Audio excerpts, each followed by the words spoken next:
On Friday, a bill that goes into effect criminalizes homeless individuals who camp on public grounds.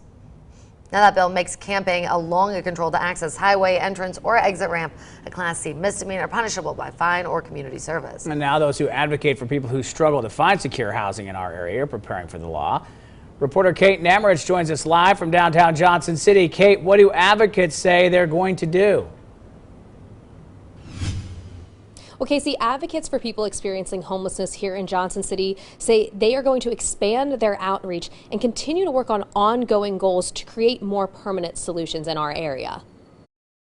Coming from a place of homelessness and experiencing it, it's absolutely terrifying to hear and think that this could be the day that I get arrested because I have nowhere to go. That's a scary thought. Crystal Carringer is the new Corps officer and administrator of the Salvation Army of Johnson City, along with her husband, Benny Carringer. As a teen, Carringer experienced homelessness, and SB 1610 raises concerns as she works on outreach within Johnson City. The bill expanded upon the Equal Access to Public Property Act of 2012 to include city and county public property. It previously only included state and private property. The violation is punishable by a, quote, either $50 fine and a sentence to 20 to 40 hours of community service work, or a sentence of 20 to 40 hours of litter removal. Carringer says that $50 can be a hefty fee for people experiencing homelessness. $50 might as well be $500. I remember days when I was experiencing homelessness, even trying to find $5 to get a meal was a lot.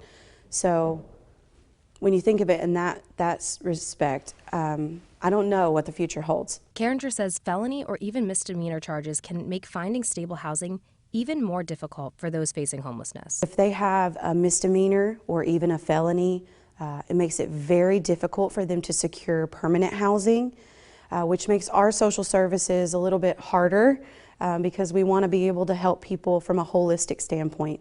And if they have a current charge, renters or lease owners don't really want to deal with them. Benny Carringer says there are more obstacles to overcome than just finding housing, and the Salvation Army can offer those resources. Some of the situations that individuals face when it comes to getting out of homelessness is they don't have an ID, they don't have a Social Security card, maybe they don't even have money to actually rent. If they need help applying for those Social Security cards, or if they need help getting back on their feet, we do have programs that the Salvation Army offers. Advocates with Appalachian Regional Coalition on Homelessness say connecting people in the community to the many resources available will become even higher priority. We need to do is step up our outreach efforts. We're already planning on doing that so that we can be proactive and work with the community and the law enforcement to hopefully forego any, arrests. We try to get them into a location as quickly as possible. Arch Executive Director Ann Cooper says finding permanent housing and support for those experiencing homelessness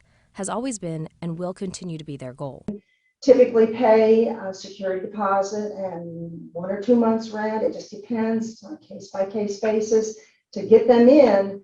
But the important thing is that once they're in, is that case management is what stabilizes them so that they can sustain the housing. Cooper says Arch will continue to work with the Salvation Army and other local organizations to continue outreach both to those who need housing and those in the community who can offer support.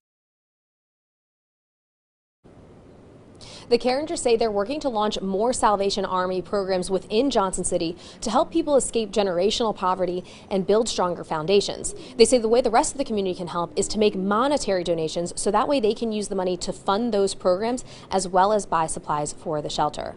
Live in Johnson City, I'm Kate Nemrich, News Channel 11.